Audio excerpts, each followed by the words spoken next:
Agora você pode fazer parte do clube de membros do Spurgeon TV. Esses são e-books já disponibilizados para os membros do canal. Todos os dias, novos e-books são adicionados junto com outros benefícios que só os membros têm. Sendo um membro, você passa a ajudar no crescimento desse ministério, tanto na quantidade do que podemos publicar, como na qualidade do material. Nosso propósito é, juntos, atingirmos o maior número de pessoas com solo escritura. Seja um membro do Spurgeon TV. Como reanimar meu coração deprimido? Sermão 1606, pregado na manhã de domingo, 26 de junho de 1881, por Charles Haddon Spurgeon, no Tabernáculo Metropolitano, Newington, Londres, Inglaterra.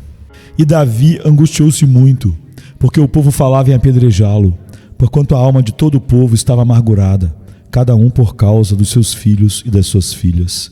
Porém, Davi se fortaleceu no Senhor seu Deus, e Davi consultou ao Senhor, dizendo: perseguirei eu a esta tropa, alcançá-la-ei? E ele lhe disse: persegue-a, porque de certo a alcançarás, e tudo tomarás de volta. 1 Samuel 30, 6 e 8. Devemos ser profundamente gratos a Deus pela história inspirada da vida de seu servo, Davi. Foi uma grande vida, uma vida vigorosa, uma vida vivida em muitas posições e condições. Eu quase me regozijo que não tenha sido uma vida sem falhas, pois suas falhas e erros são instrutivos. É a vida de um homem segundo o coração de Deus, mas ainda assim, a vida de alguém que se desviou como uma ovelha perdida e foi recuperado pela graça divina do grande pastor. Por esse fato, ele se torna ainda mais próximo de nós, pobres e falhos homens e mulheres. Eu me arriscaria a aplicar a Davi a descrição que foi aplicada a um dos maiores poetas do mundo. Um homem tão variado que parecia ser não um, mas o resumo de toda a humanidade. Cada um pode encontrar algo semelhante a si mesmo na vida longa, agitada e variada do filho de Jessé. Entre outras coisas, aprendemos que onde há fé, há certamente provação. Pois Davi, embora confiasse em Deus tão sinceramente, teve uma grande necessidade de toda a fé que possuía. Em seus dias iniciais, ele foi caçado como uma perdiz nas montanhas por Saul e constantemente corria perigo de vida. Ele tinha uma joia tão preciosa de fé sobre si que Satanás estava sempre tentando saqueá-lo dela. Ainda assim, as piores provações que Davi sofreu surgiram não de sua fé, mas da falta dela. O que ele fez para evitar problemas trouxe-lhe uma angústia mais profunda do que as providências ordinárias jamais lhe causaram. Ele deixou o país onde estava tão desconfortável, que era, no entanto, sua terra, e foi para a terra dos filisteus, esperando escapar de mais turbulência. Ao fazer isso, ele transgrediu e novas provações vieram sobre ele, provações de um tipo pior do que as que tinham acontecido com ele pela mão de Saul. Irmãos e irmãs, o poeta disse: o caminho da tristeza, e só esse caminho, leva à terra onde a tristeza é desconhecida. E ele falou a verdade: pois no mundo tereis tribulação. Se você tem fé, ela deve ser testada. E se essa fé falhar, você deve ser testado ainda mais. Não há folga da guerra. Dificuldades devem ser enfrentadas. Este é o dia da batalha e você deve lutar se quiser reinar. Você é como os homens jogados no mar, deve nadar ou afogar. É inútil esperar facilidade onde o seu Senhor não a teve. Se você adotar os truques insignificantes sugeridos pela incredulidade, nem mesmo então evitará a aflição. As probabilidades são de que você será levado entre os espinhos e flagelado com os espinhos do deserto. Por mais áspero que seja o caminho do rei, os atalhos são ainda piores. Portanto, mantenha o caminho do mandamento e enfrente bravamente suas provações. Outra lição é esta: embora sejamos provados, a fé em Deus é um recurso disponível em todos os momentos. A fé é um escudo que você pode usar para se defender de todo tipo de flecha. Sim, até mesmo os dardos inflamados do grande inimigo. Pois este escudo não pode ser penetrado nem mesmo por lanças de fogo. Você não pode ser lançado em uma condição em que a fé não possa ajudá-lo. Há uma promessa de Deus adequada para cada estado. E Deus tem sabedoria, habilidade, amor e fidelidade para libertá-lo de todo perigo possível. Portanto, você só precisa confiar em Deus e a libertação certamente virá. Observe principalmente isto. Mesmo quando a sua dificuldade foi causada por sua própria culpa, a fé ainda está disponível.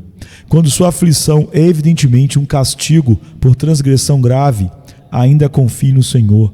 O Senhor Jesus orou por Pedro, errante, para que sua fé não falhasse. Sua esperança de recuperação estava lá. Ainda assim, a fé sob um senso de culpa é um daqueles tipos nobres de fé em que alguns são abalados. Para mim, a fé de um santo é comparativamente fácil. É a fé de um pecador que é difícil. Quando você sabe que tem andado retamente diante de Deus e não manchou suas vestes, então pode confiar nele sem dificuldades. Mas quando você se desvia e quando, finalmente, o Pai Celestial faz você sofrer sob sua vara, lançar-se sobre ele, então, é realmente fé. Não deixe de exercê-la, pois esta é a fé que salva. Que fé é essa que, em primeiro lugar, traz os homens à posse de uma boa esperança, senão a fé de um pecador? Muitas vezes na vida, quando nossa condição de pecadores se torna mais evidente para nós do que o usual, seremos levados a esse primeiro tipo de fé em que, sendo indignos, confiamos inteiramente na graça do perdão. Seria sempre sábio viver por essa mesma fé. Se algum de vocês neste momento está em grande angústia, está consciente de que merece todas as suas dificuldades por causa de sua tolice, ainda assim, confie na misericórdia do Senhor. Não duvide do Senhor, seu Salvador, pois Ele convida seus filhos que se afastaram a voltarem para Ele. Embora você tenha caído por sua iniquidade, ainda assim, leve palavras com você e volte para o Senhor. Que o Espírito Santo lhe dê confiança renovada no Senhor, que perdoa a iniquidade, transgressão e pecado, e não retém sua ira para sempre, porque Ele se deleita na misericórdia. Olhe para a angústia de Davi. Davi angustiou-se muito. Sua cidade estava queimada, suas esposas se foram, os filhos e filhas de seus companheiros estavam todos cativos, e a pequena Ziglag, onde haviam feito suas casas, fumegava diante deles em ruínas carbonizadas. Os homens de guerra, feridos no coração, se amotinaram contra seu líder, estavam prontos para apedrejá-lo. A situação de Davi estava em seu ponto mais baixo. Para entender sua posição, devemos voltar um pouco mais em sua história. Davi angustiou-se muito porque estava agindo sem consultar seu Deus. Era seu hábito geral esperar pelo Senhor para a direção, pois mesmo quando era um jovem pastor, era sua alegria cantar: Ele me guia.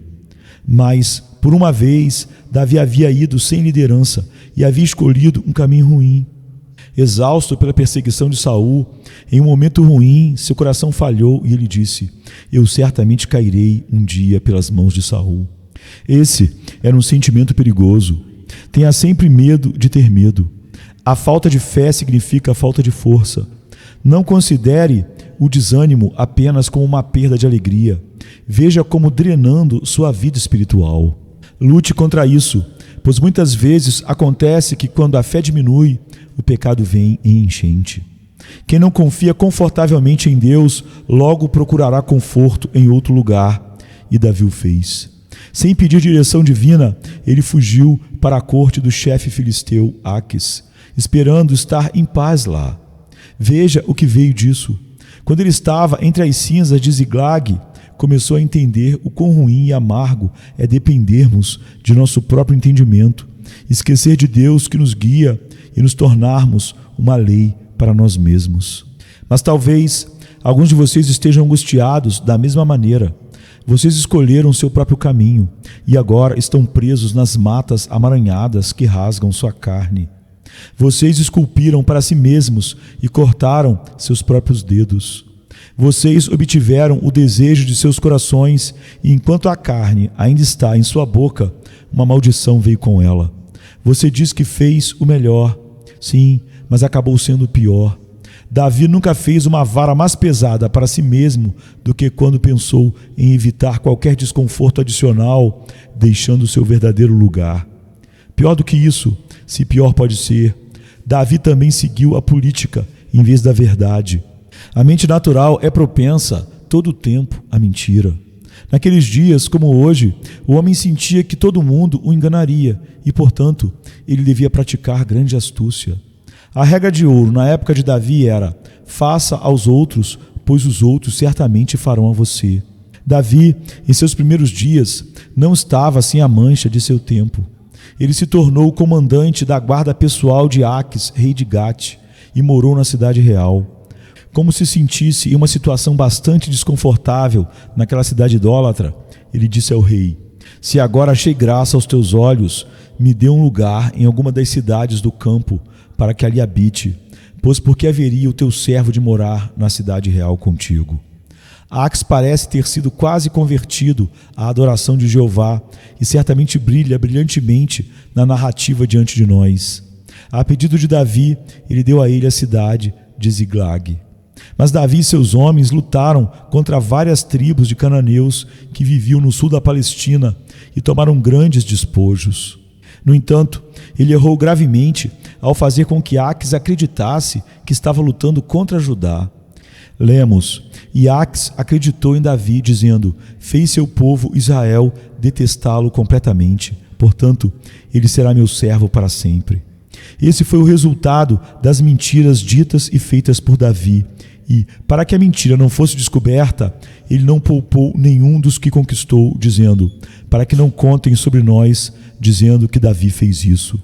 Isso é trocar a verdade pela política. Fazer acordo e boa política com uma cultura mundana levará você pessoalmente e levará a igreja sempre para a escuridão. Assim, começando com a política, ele passou para a mentira, e de uma mentira foi levado a outra. E assim, seu curso se tornou muito diferente do que um homem de Deus deveria seguir. Quão diferente era esse comportamento falso do caráter usual do homem que disse: quem pratica a fraude não habitará em minha casa. Quem diz mentiras não permanecerá diante dos meus olhos. Veja o fruto de sua falsidade. Ziglag é queimada com fogo. Suas esposas são cativas e seus homens falam em apedrejá-lo. Se você e eu nos afastarmos da vida pela reta verdade, vamos vagar em um labirinto do qual será difícil nos extrairmos. Cada um de nós sentirá que não pode morrer, mas não pode mentir. Pode morrer de fome, mas não pode enganar. Pode ser moído em pó, mas não pode fazer uma coisa injusta. Se for assim, podemos contar com a ajuda de Deus e seguir bravamente em frente sob qualquer dificuldade. Davi havia deixado a estrada da retidão e estava tropeçando entre as montanhas escuras da astúcia e da mentira. Ele estava planejando e tramando com o pior dos mundanos, e algo precisava ser feito para ele ver seu erro e ser ensinado a abominar o caminho da mentira. Assim, em um instante, o Senhor lançou sobre ele a perda, o saque, a insurreição e o perigo de vida, para que ele fosse impulsionado em direção ao seu Deus e para que aprendesse a odiar o caminho da astúcia. Que maravilha que Davi estava profundamente angustiado. No entanto, sua angústia era ainda mais intensa por outro motivo, pois Davi tinha se aliado aos inimigos do povo do Senhor. Ele havia ido aos filisteus e seu príncipe havia dito a ele: eu farei de você o guardião da minha cabeça para sempre. Pense em Davi protegendo a cabeça de um rei filisteu. Quando Aques reuniu o exército filisteu para lutar contra Israel, lemos com vergonha: e os senhores dos filisteus passaram por centenas e por milhares, mas Davi e seus homens passaram atrás com Aques. Quão terrivelmente perturbado Davi deve ter se sentido nessa posição falsa. Pense em Davi, que foi ordenado a ser rei de Israel, marchando com seu bando armado para lutar contra seus próprios compatriotas. Como o Senhor foi gracioso em tirá-lo dessa posição perigosa. Os príncipes filisteus suspeitavam dele, como seria de se esperar, e disseram a Aques: por que esses hebreus estão aqui? Eles estavam com ciúmes do alto cargo ao qual Davi havia sido promovido e temiam que ele se voltasse contra eles durante a luta. E os príncipes dos filisteus ficaram irritados com Aques e disseram a ele: faz com que este homem volte, para que possa voltar ao lugar que lhe designaste, e não desça conosco a batalha, para que não se torne um adversário nosso na batalha. Não é razoável que esses homens pensassem assim? Não é este o Davi de quem cantavam uns para os outros em danças, dizendo: Saul matou milhares, mas Davi matou seus 10 milhares? Embora o rei filisteu, como verdadeiro homem que era, tenha suavizado a situação, ele foi forçado a enviar Davi embora. Que alívio Davi deve ter sentido! Bem poderia ele ter escrito as palavras do Salmo 124. Nossa alma escapou como um pássaro da armadilha do caçador. A armadilha foi quebrada e nós escapamos. Que horror teria sido para ele se tivesse realmente ido com os filisteus para a batalha em que Saul e Jonatas foram mortos. Seria uma mancha em sua vida. O Senhor o livrou, mas também fez com que Davi sentisse sua vara ao mesmo tempo, pois assim que ele chegou a Ziglag, viu que a mão do Senhor estava contra ele. A desolação estava ao seu redor, e não é de admirar que Davi estivesse em grande angústia. Imagine a posição de Davi no centro de seu exército. Ele foi expulso pelos senhores filisteus com palavras de desprezo. Seus homens foram zombados. Por que esses hebreus estão aqui? Não é este Davi? Quando Davi andava com Deus, era como um príncipe, e ninguém ousava zombar dele. Mas agora ele foi desprezado pelos filisteus incircuncisos e teve que se esconder em sua pequena cidade, envergonhado de si mesmo. É terrível quando o homem de Deus cai em tal posição que dá ao inimigo a oportunidade de blasfemar contra Deus e desprezar seu servo. É terrível quando até mesmo os mundanos apontam a inconsistência do seguidor professo de Jesus. Por que esses hebreus estão aqui? É a pergunta sarcástica do mundo. Por que um cristão professante age como nós? Olhe, ele está tentando cultivar nossa amizade e se passar por um de nós, mas se chama de servo de Deus. Eles começam a apontar, como fizeram com Pedro. Você também estava com Jesus de Nazaré, pois seu discurso o entrega. O que você está fazendo aqui, Elias? É a voz que vem da boca de Deus e os lábios de seus adversários repetem. Quando o Filho de Deus sente que está nessa situação e em grande dificuldade, não é estranho que esteja muito angustiado. Por trás disso veio a perda. Suas esposas se foram. Ele era um homem de coração grande, afetuoso e terno. Que tristeza deve ter sido para ele. Nem era um luto solitário, mas todos aqueles bravos companheiros que se juntaram a ele também foram enlutados. Ouço o coro comum de tristeza, enquanto eles choram até não terem mais lágrimas para chorar. Deve ter sido um dia terrível para seu líder sentir sua tristeza pessoal se fundindo e sendo afogada na inundação de dor que varreu seus companheiros. Quanto às suas posses mundanas, agora ele era tão pobre quanto possível, pois tudo o que tinha lhe foi tirado e sua habitação foi queimada com fogo. E os saqueadores haviam desaparecido, ele não sabia para onde. Pior ainda, agora ele era abandonado por seus seguidores. Aqueles que estiveram com ele em suas piores situações e batalhas, agora o repreenderam nessa calamidade. Porque ele deixou a cidade para ir ajudar esses inimigos do Senhor, os filisteus incircuncisos. Ele deveria ter sido mais sábio, e eles ficaram indignados até que, finalmente, um disse: vamos apedrejá-lo. Para o que os outros responderam: vamos fazê-lo imediatamente. Eles estavam, evidentemente, em grande raiva. Davi está lá, fraco de tanto chorar, um homem sem amigos e abandonado, com sua própria vida em perigo devido aos ferozes amotinados. Você se surpreende ao ver escrito: e Davi se angustiou muito. Ele está cercado de tristeza, mas não precisa juntar cinzas como emblema da sua aflição, porque as cinzas estão por toda parte ao seu redor. Todo lugar está em chamas. Ele lamenta muito por suas esposas e seus soldados choram por seus filhos, como se tivessem sido mortos à espada. É um caso de profunda angústia. Com este golpe adicional, Davi trouxe isso sobre si mesmo. Essa é a cena diante de você. Agora, veja uma cena esperançosa, observando o que Davi fez diante das circunstâncias. Quando ele estava em seu pior momento, pela graça de Deus, ele foi visto em seu melhor momento. Ele não ficou ali sentado em autocomiseração. O texto diz: ele se fortaleceu no Senhor seu Deus. Como falamos, deixe eu repetir. Quando você sabe que tem andado retamente diante de Deus e não manchou suas vestes, então pode confiar nele sem dificuldade. Mas quando você se desvia e quando finalmente o Pai Celestial faz você sofrer sob sua vara, lançar-se sobre ele, então é realmente fé. Não deixe de exercê-la, pois esta é a fé que salva. Que fé é essa que, em primeiro lugar, traz os homens à posse de uma boa esperança, senão a fé de um pecador? Muitas vezes na vida, quando nossa condição de pecadores se torna mais evidente para nós do que o usual, seremos levados a esse primeiro tipo de fé em que, sendo indignos, confiamos inteiramente na graça do perdão. Seria sempre sábio viver por essa mesma fé. Se algum de vocês, neste momento, está em grande angústia, está consciente de que merece todas as suas dificuldades por causa de sua tolice, ainda assim, confie na misericórdia do Senhor. Olhe para o encoraçamento de Davi, e Davi se fortaleceu. Isso é muito bom, Davi. Ele não tentou encorajar ninguém mais a princípio. Ele se encorajou. Algumas das melhores conversas no mundo são aquelas que o homem tem consigo mesmo.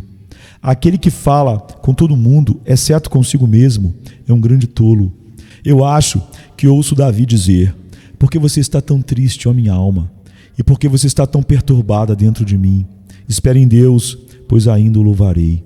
Davi se encorajou, mas ele se encorajou no Senhor seu Deus, ou seja, em Jeová. Essa é a maneira mais segura de se encorajar. Davi poderia ter tirado, se quisesse, um pouco de encorajamento daqueles homens valentes que se juntaram a ele nesta hora em particular, pois aconteceu, de acordo com 1 Crônicas 12, 19 a 22, que muitos se uniram ao seu exército naquele momento. Vamos ler o trecho. Também de Manassés, alguns passaram para Davi, quando veio com os filisteus para a batalha contra Saul. Todavia, Davi não os ajudou, porque os príncipes dos filisteus, tendo feito conselho, o despediram, dizendo: à custa de nossas cabeças passará a Saul, seu senhor. Voltando ele, pois, a Ziglag, passaram-se para ele, de Manassés, Adna, Josabade, Gediael, Micael, Josabade, Eliú, Eziletai, capitães de milhares dos de Manassés. E estes ajudaram a Davi contra aquela tropa, porque todos eles eram heróicos poderosos e foram capitães no exército. Porque naquele tempo, dia após dia, vinham a Davi para o ajudar, até que se fez um grande exército, como o exército de Deus. Esses recém-chegados não haviam perdido suas esposas e filhos, pois não estavam em Ziglag. Mas Davi não olhou para eles e pediu que se mantivessem ao seu lado e acabassem com a rebelião. Não, ele tinha naquele momento se cansado dos homens e da confiança em si mesmo. Deus estava começando a curar seu servo com uma amarga dose de angústia, e a evidência da cura era que ele não se encorajava com seus novos amigos, nem com a esperança de que outros viessem, mas sim se encorajava no Senhor, seu Deus. Você não sente um vento das colinas? O ar sopra forte e fresco das montanhas eternas, agora que o homem de Deus está olhando para Deus sozinho.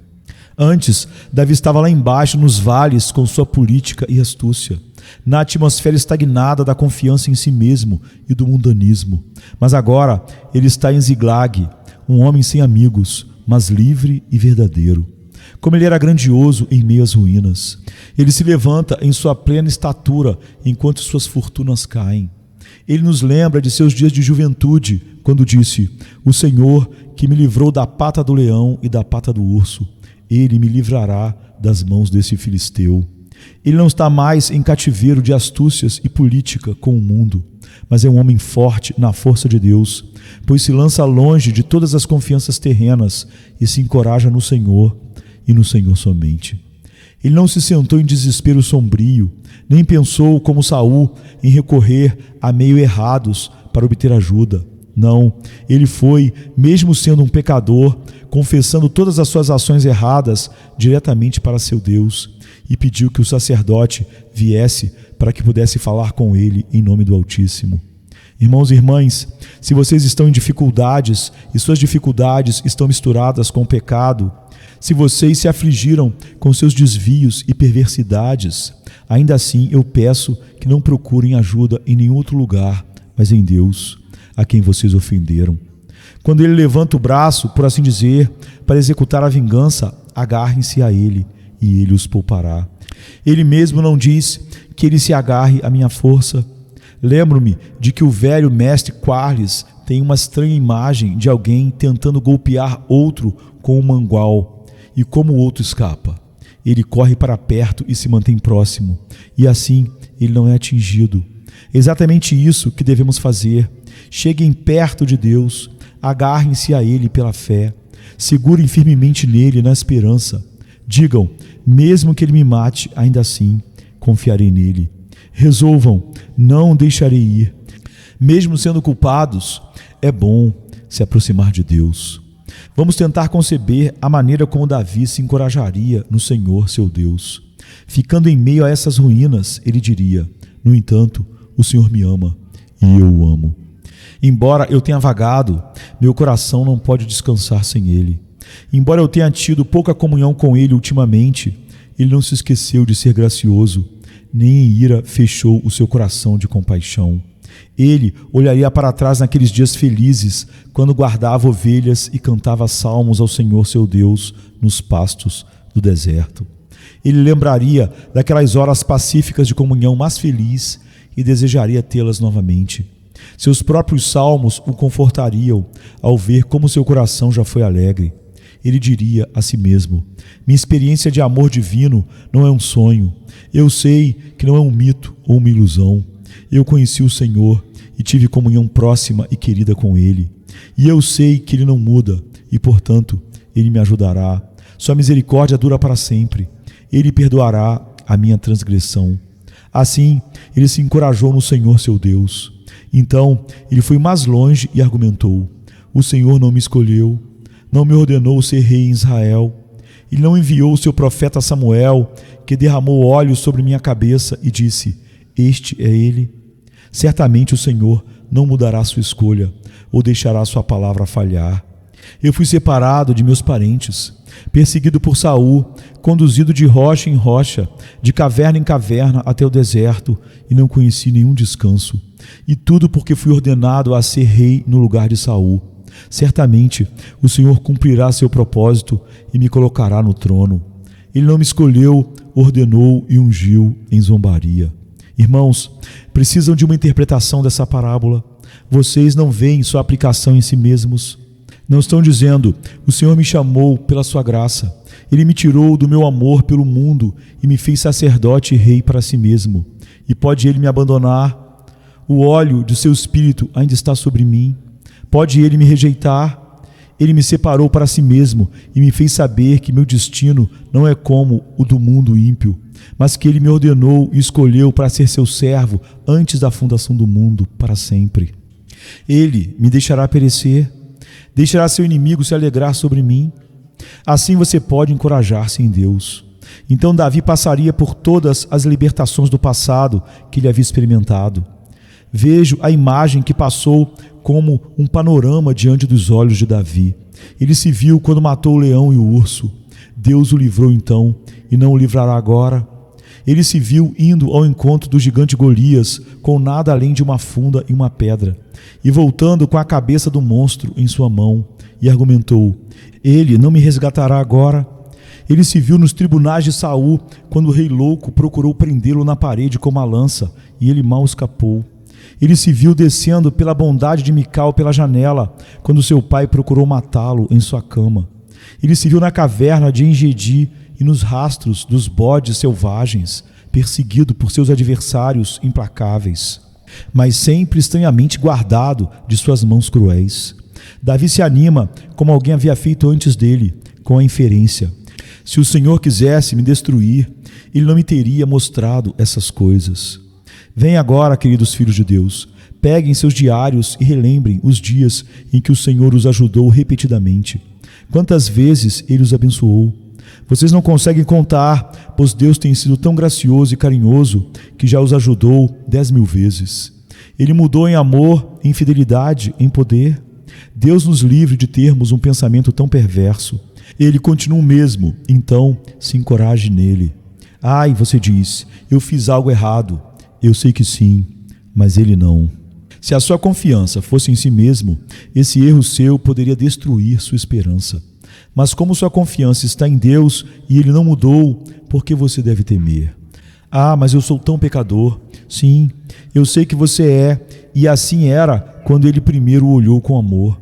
Se seu amor procurasse alcançá-lo pelo caminho do mérito, nunca te alcançaria. Mas ele vem até você pelo caminho da graça livre, rica e soberana, e, portanto, virá até você para sempre. Você não se sente revigorado nesta manhã ao lembrar do que o Senhor fez? E você não sente que, depois de fazer tanto, seria errado agora não confiar nele? Não irá agora também encorajar-se em seu Deus? Talvez Davi, naquele momento, percebeu que esse golpe avassalador foi enviado com infinita ternura para limpá-lo completamente da condição em que havia caído. O Senhor parece dizer a Davi: tudo o que você já recebeu de Aques foi esta aldeia de Ziglag. Eu fiz com que ela fosse queimada para que você não tivesse mais nada que unisse a Filistia. Os príncipes disseram: mande este sujeito embora. E ele foi enviado. E agora a cidade que Aques lhe deu está completamente destruída. Não há mais vínculo entre você e os filisteus, e você voltou à sua condição natural.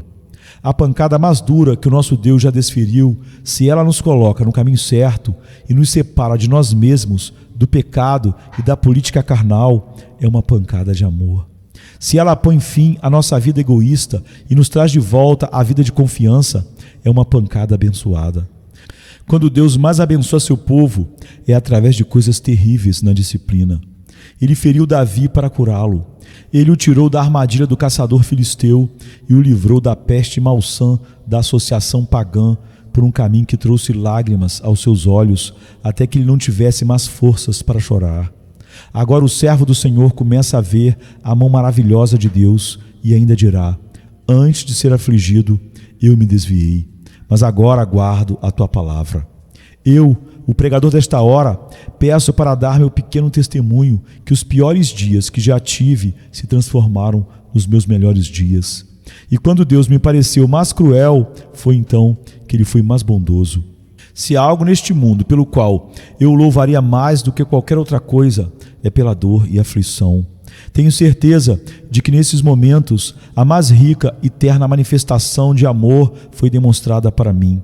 Eu peço a vocês, queridos amigos, se estão neste momento mais baixos e extremamente angustiados, que se encorajem na abundante fidelidade do Deus que se esconde.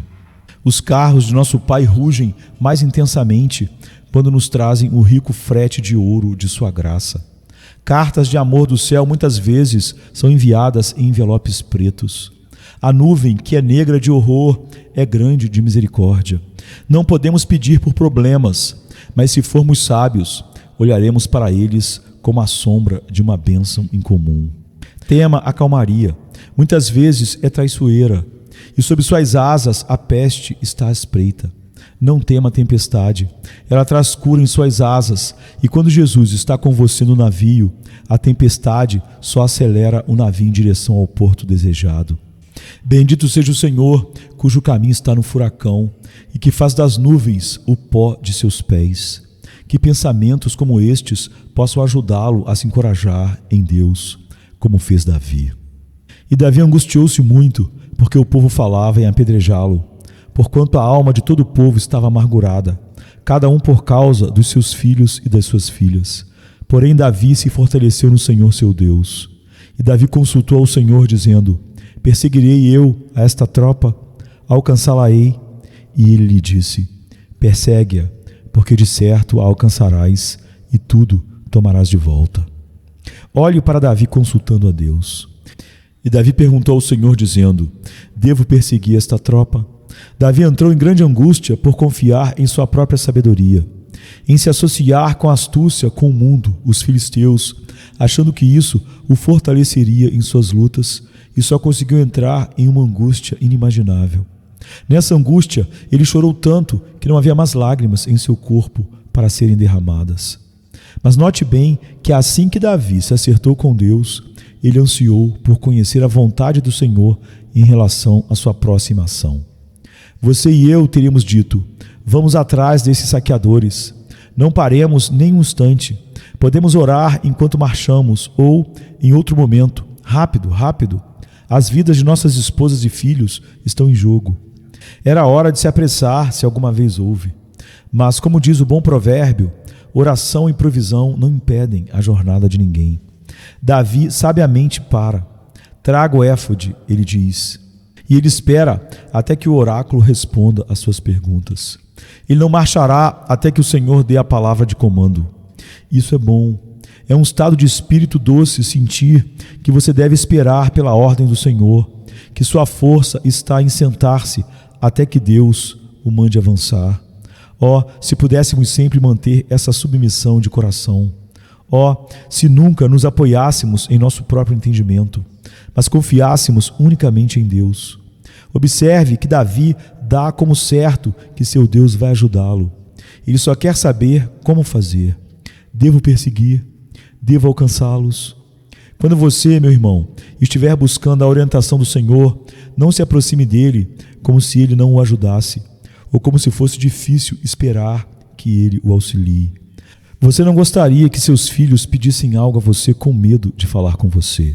Tenho certeza de que você não gostaria que um filho querido, independentemente do erro que tenha cometido, sentisse desconfiança do seu amor e duvidasse da sua disposição para ajudá-lo.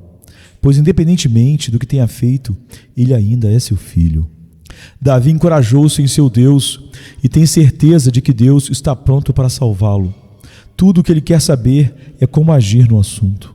No entanto, é de se observar que Davi não espera que Deus o ajude sem que ele faça a sua parte e a faça da melhor maneira possível.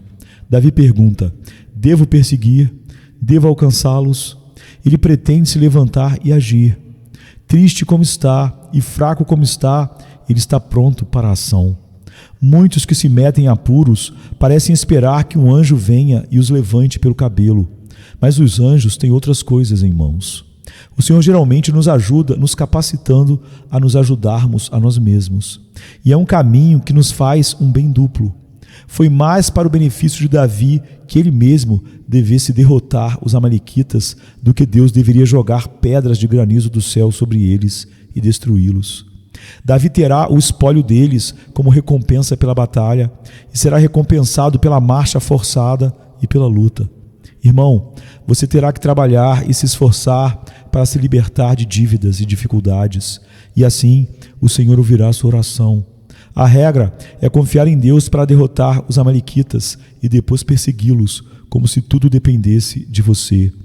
Há uma confiança em Deus que desperta toda a nossa confiança própria e a une ao carro da providência, tornando o homem pronto para agir, porque Deus está com ele.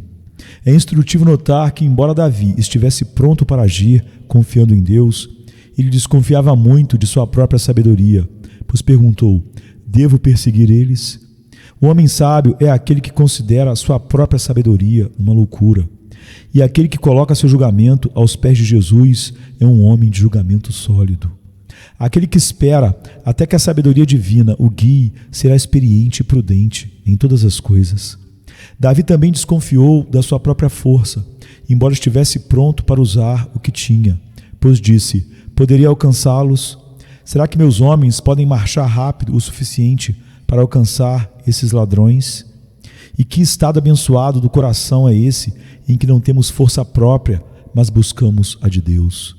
É bom ser insuficiente e encontrar Deus completamente suficiente. Eu paro aqui por um minuto e oro para que Deus sempre nos mantenha na mesma condição em que trouxe seu servo Davi. Eu não me importo tanto com Davi alcançando os ladrões e tudo isso. A glória era ter alcançado seu Deus e estar esperando aos pés dele. Ele não poderia ser trazido a isso sem sua cidade ser queimada, sem ser privado, roubado e pronto para morrer nas mãos dos seus próprios guerreiros. Mas valeu todo o custo para ser trazido a descansar no braço nu de Deus e esperar em dependência infantil à porta do grande Pai. Deixe os orgulhosos levantarem suas cabeças. mas deixe-me descansar a minha no colo de Jesus. Deixe os poderosos erguerem seus escudos bem alto. Quanto a mim, o Senhor é o meu escudo e a minha defesa, e Ele sozinho. Quando estou fraco, então sou forte. Aqueles que esperam no Senhor renovam as suas forças. A antiga canção de Ana ainda é verdadeira. Ele mostrou força com o seu braço. Ele dispersou os soberbos no pensamento de seus corações. Ele derrubou os poderosos de seus tronos e exaltou os humildes. Podemos concluir com uma nota, que é uma nota de júbilo e louvor a Deus, que ajudou seu servo. A resposta de paz de Davi. O Senhor ouviu sua súplica. Davi diz: na minha angústia clamei ao Senhor e Ele me ouviu. Mas observe que ele não foi libertado sem más provações. Davi marchou com seus 600 homens a pé atrás do inimigo com toda a velocidade. E os homens ficaram tão cansados e exaustos que um terço deles não pôde atravessar o riacho Besor, que, embora geralmente estivesse seco, provavelmente estava fluindo com uma forte correnteza naquele momento. Muitos líderes teriam desistido da perseguição com 1 em cada 3 de seus homens no hospital, mas Davi continuou com sua força reduzida. Quando Deus quer nos abençoar, muitas vezes Ele tira uma parte da pouca força que achávamos que tínhamos. Não achávamos que nossa força fosse suficiente para a tarefa, e o Senhor tira uma parte, mesmo da pouca energia que tínhamos. Nosso Deus não enche até que tenha esvaziado. 200 homens tiveram que ser arrancados do lado de Davi antes que Deus pudesse dar-lhe a vitória, pois Ele queria que toda a força de Davi fosse exatamente igual aos 400 amalequitas que fugiram, para que a vitória fosse ainda mais memorável e renomada. Portanto, o aflito deve esperar ser libertado, mas deve perceber que sua tristeza pode ainda se aprofundar para que tenha uma alegria ainda maior mais adiante. Deixando os 200 homens para trás, Davi corre à frente e, por marcha forçada, alcança o inimigo. Ele os encontra se banqueteando e os mata sem piedade. Ele os destrói e toma o despojo, mas de tal forma que manifestamente foi um presente de Deus. Ele fala do despojo como aquilo que o Senhor nos deu, que nos preservou e entregou a companhia que veio contra nós em nossas mãos. Deus ajudará seus servos que confiam nele, mas ele terá toda a honra da vitória. Ele os libertará de tal maneira que eles levantarão seus salmos e hinos somente para Deus. E este será o tema: cantem ao Senhor, pois ele triunfou gloriosamente. Éramos indignos, estávamos fracos, estávamos aflitos, mas Deus nos fez mais que vencedores por meio de seu grande amor. A vitória de Davi foi perfeita. É-nos dito repetidamente que Davi recuperou tudo, nada se perdeu, nem uma peça de dinheiro ou roupa, nem um boi ou ovelha, muito menos uma criança ou mulher. Davi recuperou tudo. Como o Senhor trabalha bem quando Ele coloca a sua mão nisso. Ele aperfeiçoará o que me concerne. A salvação é do Senhor e é uma salvação eternamente completa.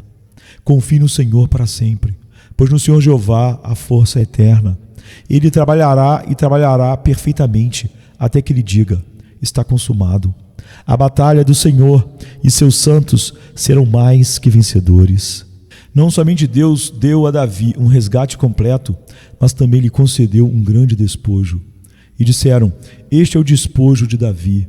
Davi ficou rico e capaz de enviar presentes aos seus amigos, mas ele também se tornou um homem melhor, mais santo, mais forte e mais adequado para usar a coroa que tão em breve adornaria a sua cabeça. Ó irmãos e irmãs, quanto mais profunda for a sua aflição, mais alta será a sua canção, se vocês confiarem em Deus e andarem em comunhão com Jesus. Pequenos barcos que se mantêm perto da costa carregam cargas pequenas e seus mestres veem pouco além da praia.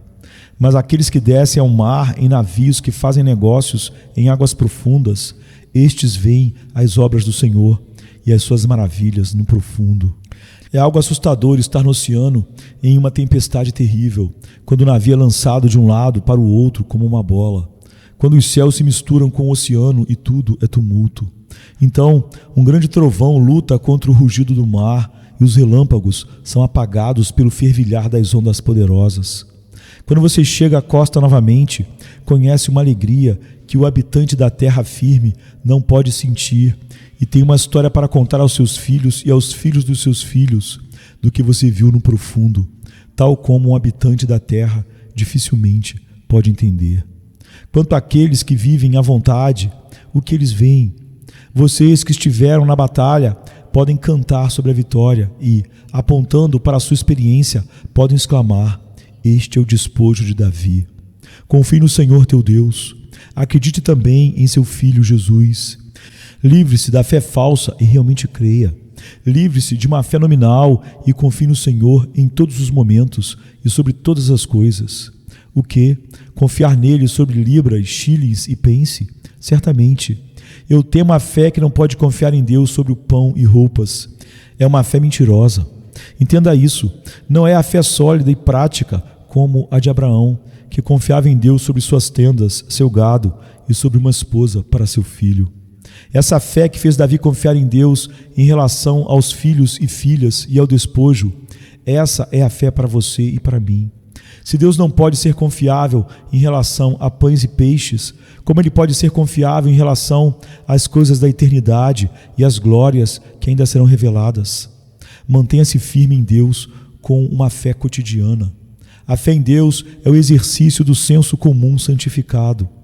Alguém me chamou de supersticioso, entre aspas, por confiar em Deus em relação à sua resposta à oração. Mas eu respondo que ele é supersticioso porque não confia no Deus vivo. Aquele que acredita no poder da maior de todas as forças e confia na mais segura de todas as verdades está agindo racionalmente. A razão mais pura aprova a confiança em Deus. O fim declarará a sabedoria de crer em Deus. Por fim, quando nós, juntamente com todos os crentes, levantarmos o grande aleluia ao Senhor Deus de Israel, que reina sobre todas as coisas para o seu povo, será conhecido por todos que a fé é honrosa e a incredulidade é desprezível. Que Deus abençoe vocês, irmãos e irmãs. E se algum de vocês nunca confiou em Deus, nem descansou em seu amado Filho, que vocês sejam trazidos a fazê-lo imediatamente. Que vocês vejam a sua justiça própria queimando como Ziglag e todas as suas esperanças carnais levadas cativas. E então possam vocês se encorajar em Cristo, pois Ele recuperará tudo para vocês e dará despojo além disso. E haverá alegria e regozijo. O Senhor esteja com vocês. Amém, queridos. Amém. Venha se cansado estás, e eu descanso da